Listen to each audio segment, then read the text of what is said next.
ఎడారిలో సెలయేర్లు ఆగస్ట్ 17వ తేదీ. దేవునికి ప్రీతికరమును ఇష్టమునైన యాగమునై ఉన్నవి. ఫిలిప్పీలకు రాసిన పత్రిక 4వ అధ్యాయము 18వ వచనం. సజీవ యాగం దేవునికి ప్రీతికరమైన యాగం. మనం క్రీస్తు కొరకు చేసే అత్యల్పమైన కార్యాలు కూడా ఆయనకు సంతోషాన్ని కలిగిస్తాయని తెలుసుకోవడం మనకు ఎంతో ప్రేరణను ఇస్తుంది. మనం చేసే పనిని ఆయన కృపాసహితంగా అంగీకరిస్తాడని మనం భావించినప్పుడు నిజమైన పనిని మరింత ఉన్నతంగా చేయగలుగుతాం. లియోనార్డో డా విన్సీ గురించి ఒక కథ చెబుతారు. ఆయన విద్యార్థిగా ఉన్నప్పుడు అతని మేధస్సు ప్రకాశించకముందు ఈ క్రింది విధంగా ఆయన ప్రత్యేకమైన ప్రేరణను పొందాడు.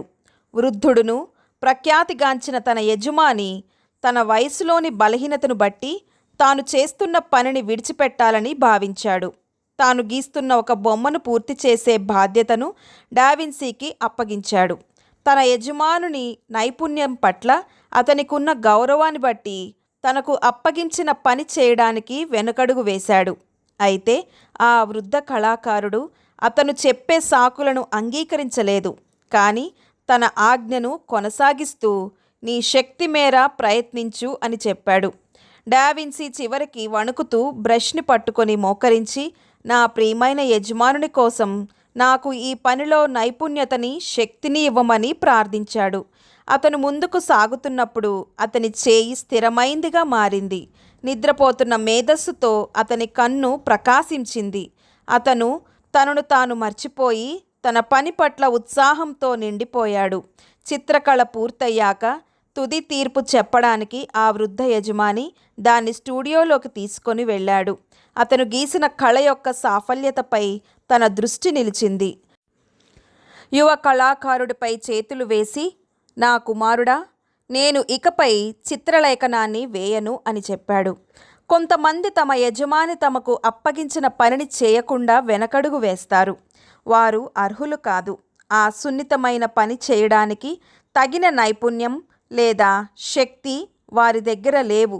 కానీ వాళ్ళు పిరికితనంతో వెనకడుగు వేసినప్పటికీ వారి యజమాని నెమ్మదిగాను అత్యవసరంగాను మీ వంతు కృషి చేయండి అని చెప్తాడు.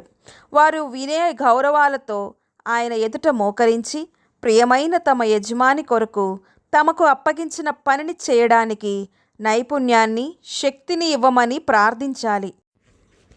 అప్పుడు ఆ పనిని ఉన్నతంగా చేయడానికి వారు ప్రేరణను, సహాయాన్ని పొందుతారు. క్రీస్తు శక్తి వారిపై నిలిచి ఉంటుంది మరియు క్రీస్తు ప్రేమ వారి హృదయాలలో ఉంటుంది.